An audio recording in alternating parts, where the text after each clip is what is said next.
Hey there and welcome back to NBA 2K18. My name is Pete. Today we complete another portion of the first season with our expansion team, but before we really proceed I have to talk to you about injuries. Now, I just played our next game against the Denver Nuggets. Once again, we came up short and lost with a 19-point deficit, however, the injury situation got a bit out of hand. Now, as you might remember, in our very first game we had an injury to Josh Richardson. By the way, you can see his highlights here on screen right now because he was our top scorer with 35 points, one of the few guys in this game, maybe next to Deontay Davis, who actually had a good performance. Now, the injury to Richardson wasn't too severe, he was back in action a few days later, however, not before Alex Abrines got hurt in our second game, and he will now likely miss about 2 months. Now, this game right here against Denver was actually the first game I once again played through in its entirety, and 2K decided to hit me with not one, not two, but 3 injuries in the second half. First, Juan went down, and he ended up with a broken right toe, missing about 4 to 6 weeks. After that, it was Juan Hernangomez's turn, only suffering a sprained left foot, so he should be back in action in a few days. And then in the end, our top scorer Josh Richardson down again, his injury a broken left ankle, estimated recovery time 1 to 2 months. Now, I already had my injury sliders down from the default after the last episode, now I lowered them even further, but this is honestly getting ridiculous. In total, we now had 5 injuries in only 3 games that I played from beginning to end, 2 of those being so severe that the players involved would miss several months. I hope 2K addresses this going forward, because at this frequency it's only a matter of time before someone has to sit out an entire season. Now, in the end I took the liberty to reload from my backup save, because like I said, this was getting a bit out of hand. I then simulated the game against Denver, because I really didn't want to play through the entire thing again, and the end result was more or less the same. Denver won quite comfortably, but at least Richardson remained as the top scorer with 20 points. Now, his 35 were definitely a breakout performance and I would have loved to leave them in, but not at the cost of having him miss 2 months of the regular season. My injury slide is now, by the way, down to 35 for the CPU and down to 30 for us. I hope this changes things, otherwise we have to lower them even further. Next game then against the Sacramento Kings, and I once again decided to play through this one. Despite the additions of George Hill and Zach Randolph, the Kings not necessarily one of the strongest teams in the league. In the end though, we sadly fell short again. The Kings, especially Zach Randolph, were able to build a comfortable lead in the first half, and we sort of got back into things in the third quarter, but we never really managed to pull away, and in the end the Kings did that instead. Let's have a look at a few performances. Deontay Davis definitely our best player today. A phenomenal performance on both ends of the floor. 22 points, 13 rebounds, 3 assists and 3 blocks. Probably would have performed even better if it wasn't for a bit of foul trouble early on. Bryce Johnson added 15 points, 6 rebounds and 2 blocks in only 17 minutes of action, and I am currently debating whether or not to start him over Hernangomez. Johnson has been very reliable in the low post, and he's also good enough on defense to at least earn himself a few more minutes. Richardson with 14 points, once again a good scoring performance, this time though scoring less from the outside and more from driving to the basket. Definitely nice to see that he shows some versatility there. Last player worth mentioning, Joe Chi, who is pronounced like that in the game, and so I will do that as well going forward. The guy had his first points today, played only 2 minutes, but those were good enough for his first basket, his first rebound and also his first block, and we might see a bit more of him in the future because there was unfortunately another injury. Beginning of the fourth quarter, Kyle Kuzma went down. The game was well out of hand at that point, but sidelined with a severe ankle sprain, Kuzma could now miss up to 10 weeks of action, and as a result of that, I not only lowered the injury sliders further, but I also had to make some changes to the rotation. So, Kuzma out, a slight minutes increase for Mo Harkless, Davis Bertans switches full-time to the small forward off the bench, Bryce Johnson picks up additional minutes at the power forward, as those minutes previously belonged to Bertans, and the few minutes per game that Johnson played center before are now going to Joe Chi. As a result of all the injuries, I also decided to make one more change, not to the roster but to the staff. I decided to fire our trainer. The guy apparently can't keep the squad healthy, and 2 long-term injuries after only 2 weeks into the season is definitely a bit too much. So effective immediately, Patrick Harper is no longer a member of the Louisville Legionnaires, and just like with the head scout, we are signing the best possible candidate available, and that would be Jimmy Lynch, who joins the team on a 2-year contract.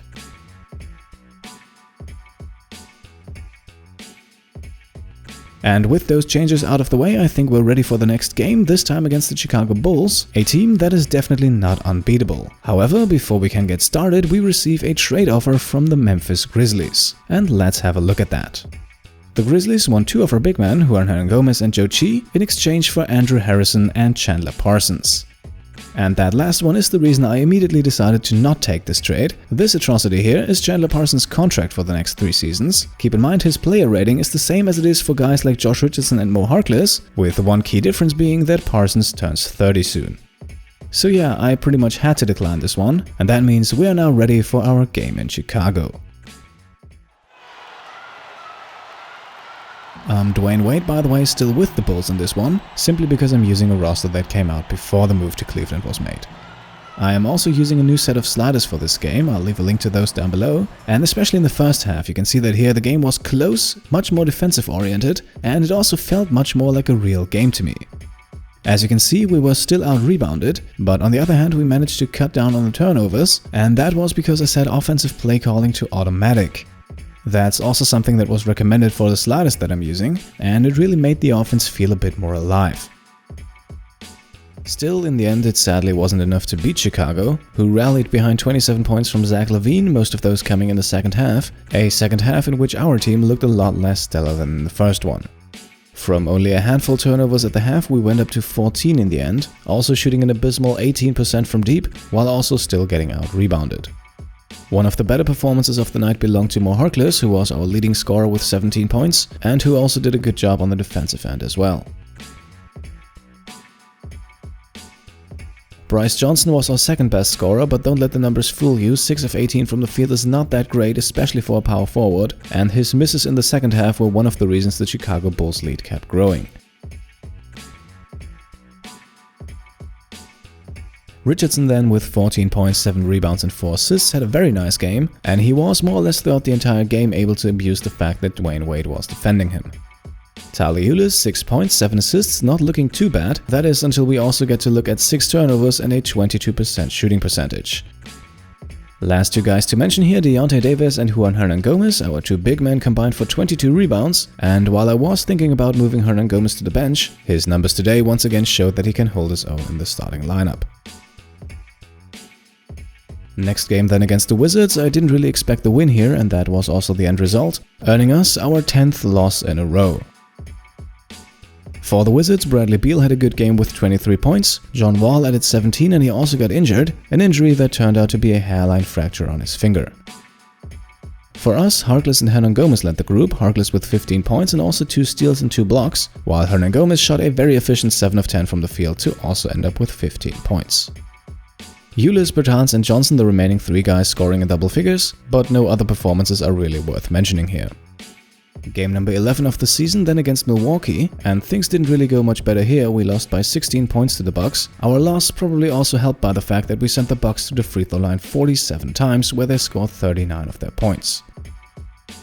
For us, a very efficient Bryce Johnson, the leading scorer, with 19 points, 4 rebounds, 1 steal and also 2 blocks, followed by a guy who we haven't really heard of much, Rashad Vaughn, who had 16 points tonight.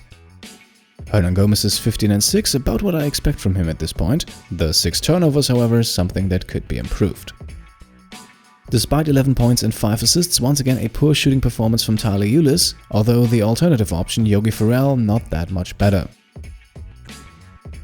Richardson and Davis both pretty disappointing in this game. Richardson scored his only 2 points off of free throws, while 6'10" Deontay Davis was unable to grab a single rebound in 17 minutes of action.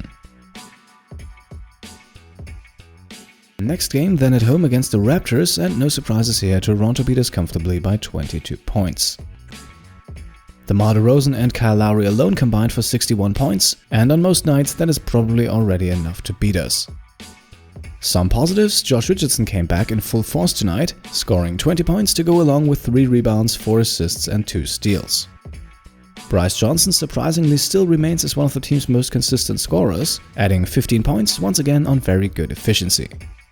Deontay Davis had a double-double with 13 points and 10 rebounds, and that is also where I like to see the guy going forward, always in the area of 10 points, 10 rebounds and maybe 1 or 2 blocks. The situation at point guard still problematic, Ulis 10 points, 6 assists, not too shabby, but his overall efficiency could be improved. Same thing is true for his backup Yogi Ferrell, who had almost the exact same stat line, although being given 8 minutes less playing time, his shooting performance was even worse. Now the next game would be against the New York Knicks, but before we get to play the Aces, the other expansion team in the league, make us a trade offer. And that offer, a straight-up trade of Tyler Ulis for Jamal Crawford. Now, while I was thinking about adding some veterans to the team to maybe help the squad grow, Jamal Crawford is 37 years old and Tyler Ulis was our first overall pick, so no, we are not accepting this one. Instead, we are going to play the Knicks next time, a team that still has Carmelo Anthony on the squad but is currently without Kristaps Porzingis, who is healing from a small injury. That might be our chance to finally grab the first win of the season, and whether or not we succeed at that, well, we're going to find that out in the next episode. As always, leave a thumbs up if you like this one, feel free to subscribe if you want to help out the channel, and of course, thank you all for watching, and I'll see you next time. Cheers!